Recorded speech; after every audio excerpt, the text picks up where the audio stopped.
কৰিব এবাৰ ৰাজ্য চৰকাৰে এই ধন লাভৰ বাবে আপোনালোকে 31 আগষ্টৰ পূৰ্বে কৰিব লাগিব আবেদন কেতবোৰ যোগ্যতাৰ শৰ্ত বান্ধি দিয়া হৈছে নৱম আৰু দশম শ্ৰেণীত পঢ়ি থকা শিক্ষাৰ্থীয়ে 3000 টকাৰ অনুদান লাভ কৰিব এই মুহূৰ্তৰ খুব জৰুৰী খবৰ নৱম আৰু দশম শ্ৰেণীত পঢ়ি থকা শিক্ষাৰ্থীয়ে 3000 টকাকৈ লাভ কৰিব আনফালে হাইস্কুল আৰু উচ্চতৰ মাধ্যমিক উত্তীৰ্ণ শিক্ষাৰ্থীয়ে লাভ কৰিব 10000 টকাৰ অনুদান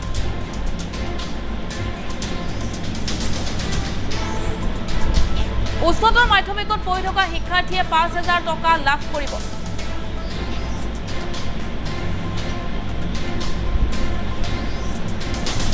স্নাতক মহলাত অধ্যয়নৰত শিক্ষাৰ্থীয়ে 7000 টকাৰ বাৰ্ষিক অনুদান লাভ কৰিব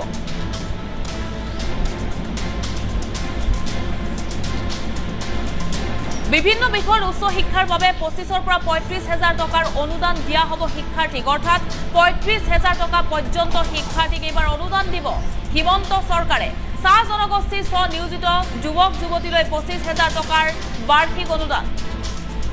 এবাৰ ছাত্ৰ ছাত্ৰীৰ সন্দৰ্ভত এক বৃহৎ ঘোষণা কৰিছে চাহ জনগোষ্ঠীৰ স্বনিয়োজিত যুৱক যুৱতীক 25000 টকা প্ৰদান কৰিব চাহ জনগোষ্ঠীৰ কল্যাণ সঞ্চালকালয়ে লৈছে বৃহৎ পদক্ষেপ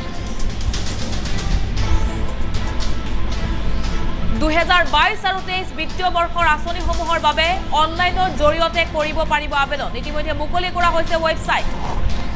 31 আগষ্টৰ পূৰ্বে আপোনালোকে ধন লাভৰ বাবে আবেদন কৰিব লাগিব www.sirisassam.in এই বিশেষ ৱেবছাইটৰ জৰিয়তে আপোনালোকে কৰিব পাৰিব আবেদন যেহেতু অনলাইন প্ৰক্ৰিয়াৰে আবেদন সম্পন্ন কৰিব লাগিব কোনে কোনে লাভ কৰিব এই আঁচনি ধন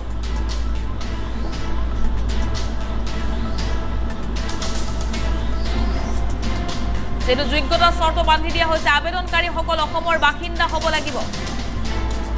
চাহ শ্ৰমিকৰ ছাত্ৰ ছাত্ৰীসকলৰ বাবে অতিকৈ ভাল খবৰ আবেদনকাৰীসকল অসমৰ বাসিন্দা হ'ব লাগিব তেতিয়াহে ৰাজ্য চৰকাৰে অনুদান লাভ কৰিব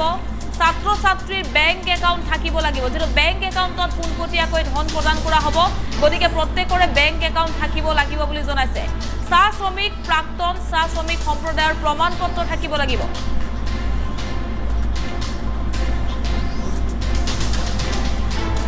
আৰু বাৰ্ষিক আয় 5 লাখৰ তলৰ হ'ব লাগিব তেতিয়াহে আপোনালোকে ৰাজ্য চৰকাৰৰ বাৰ্ষিক এই অনুদান লাভ কৰিব পাৰিব বছৰি এই ধন প্ৰদান কৰা হ'ব বুলি জনাইছে আয়ৰ প্ৰমাণপত্ৰ আপুনি দিব লাগিব যেটো বাৰ্ষিক আপোনাৰ 5 লাখৰ তলৰ আয়ৰ প্ৰমাণপত্ৰ দিব লাগিব ইতিমধ্যে ৰাজ্য চৰকাৰৰ তৰফৰ পৰা কেতবোৰ যোগ্যতাৰ শৰ্ত বান্ধি দিয়া হৈছে এই মুহূৰ্তৰ খুব জৰুৰী খবৰ শিক্ষাৰ্থীক কিবা ধন প্ৰদান কৰিব ৰাজ্য চৰকাৰে এমতো ৰাজ্য চৰকাৰৰ তৰফৰ পৰা যোগ্যতাৰ শৰ্ত বান্ধি দিয়া হৈছে বিশেষ ঘোষণাপত্ৰ প্ৰকাশ পাইছে